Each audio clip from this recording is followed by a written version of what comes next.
Hey everybody, this is Vinnie with GS Software, and I want to demo really quick how our driving distance calculator for Excel, but the online version works. If you're here right now, probably you've used my Excel distance calculator in the past, and so you're familiar with a lot of the things like the API key and how that works for Excel. So what I want to show you really quick is how we use the web version of this calculator um, directly through this video. So the first thing you want to do is you want to download the file template. You can download it right here, and it looks something like this, right? There is a starting address, ending address. As you well know, you can put anything between zip codes, full addresses, cities, and anything in between.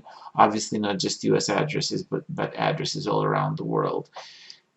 What we want the tool to do is to populate the distance and the driving time. So what we'll do is we will upload that file that I just showed you, and obviously we're going to enter our email address, which should be there automatically if you logged in.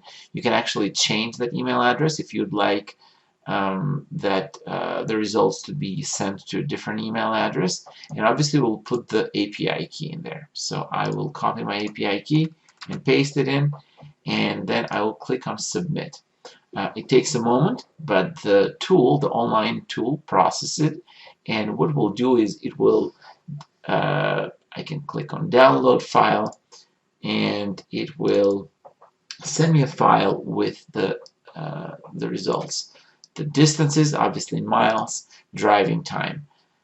So it populated this file for us. You also should have received another this file right into your email as well.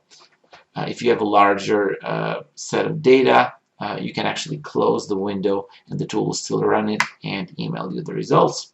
And that is it. Thank you for listening, and hope I can help you in the future. Bye.